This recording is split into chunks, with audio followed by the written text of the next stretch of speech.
혈관이 점점 망가지다 보면 결국 돌연사를 부르는 혈관 질환이 생길 수밖에 없잖아요. 네, 정말 무섭잖아요. 네, 맞습니다. 크게 딱 두 가지인데 잘 아시겠죠? 뭐니 해도 이 뇌졸중. 네. 네, 그게 이제 돌연사고 그리고 또 하나가 저희 아버지가 사실은 이 병으로 돌아가셨는데 심근경색. 네, 맞습니다. 심근경색과 뇌졸중입니다. 먼저 심근경색은 관상동맥이 꽉 막혀서 심장이 죽어가는 겁니다. 이 심근경색이 전체 돌연사의 무려 80에서 90%를 차지하고 있습니다. 90%를 차지하고 있습니다. 더 안타까운 것은 이 심근경색은요. 누구에게 언제 생길지 전혀 예측할 수 없다라는 데 그 무서움이 있는데요. 그리고 또 하나 더 무서운 병, 바로 뇌졸중이죠. 이 뇌졸중은요, 뇌혈관이 막히는 뇌경색과 뇌혈관이 빵 하고 터지는 뇌출혈로 나뉘어지게 되는데요. 네. 이 뇌경색의 가장 흔한 원인은 당뇨병이나 고지혈증 때문에 생긴 동맥경화증이고요.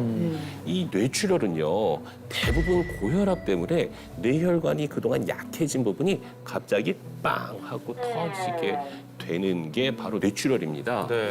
아무래도 뇌졸중이 발생하고 나면 뇌세포가 죽고 그러다 보니까 아무래도 치료 후에 상당 기간 동안 후유증이 남거나 장애가 생길 수밖에 없어서 조심해야 되는 아주 위험한 질환이죠.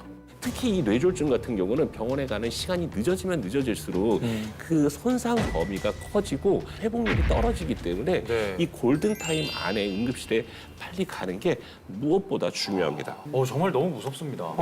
그렇네요. 코로나19로 인한 팬데믹 이전 통계를 보면요. 전 세계 10대 사망 원인 1위가 바로 심혈관 질환, 2위는 뇌졸중이었거든요. 아하. 그런데 지난해 이 골든타임 안쪽에 병원에 도착한 국내 심근경색 환자는 48%, 그리고 뇌졸중 환자는 52%밖에 안 돼요. 네. 결국에 절반은 골든타임을 지나서 결국 응급실에 내원했다는 거죠. 야, 네. 이게 정말 심각합니다. 네, 맞습니다. 골든타임 안에 이제 응급실을 찾아가는 것도 중요하지만 일단 지금 우리 의뢰인은 네. 혈관 건강을 좀 튼튼히 해야 되겠다라는 게 이제 1차 목표잖아요. 정말 너무 놀랐습니다. 네. 응급실 실려가는 일은 막아야 될 텐데. 맞습니다. 네. 응급실 절대 가면 안 됩니다. 네. 우리 응급실에서 이대원 탐정님 만나는 일 웬만하면 없어야 됩니다. 맞습니다. 자, 그러면 저는 이제 여기서 질문 드리고 싶은 게 그 확률을 줄여줄 수 있는 오늘의 해결책 네, 준비되어 있습니까? 네, 준비되어 있습니다. 네, 여기 황금 열쇠를 준비했습니다. 네, 자, 오늘 저 금고 안에 과연 뭐가 들어있을지 사실은 오늘은 저도 감이 좀 잘 안 잡히는데 제가 빨리 한번 열어보도록 하겠습니다. 네. 내 몸을 살리는 흥신소, 오늘의 해결책은 바로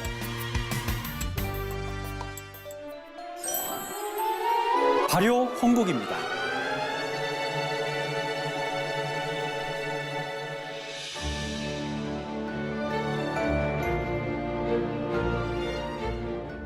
발효 홍국. 저는 솔직히 처음 들어보거든요. 네, 의뢰인 혹시 발효 홍국 들어보셨나요? 처음 들어보는데요. 그렇죠. 네. 윤재필 탐정님. 네, 발효 홍국. 네. 도대체 뭡니까? 네, 홍국이란 건 말이죠. 네. 모나스쿠스라는 이름의 붉은 누룩곰팡이입니다. 아주 오래전부터 여러 아시아 국가에서는 이 홍국을 발효식품의 제조부터 음식재료, 천연 착색료, 소화제, 그리고 보존제 등으로 사용해 왔거든요. 그래서 우리 동의보감에는요, 이 홍국을 혈액순환을 촉진하고 소화를 잘 되게 하면서 이질을 먹게 한다. 고 기록이 되어 있어요. 네.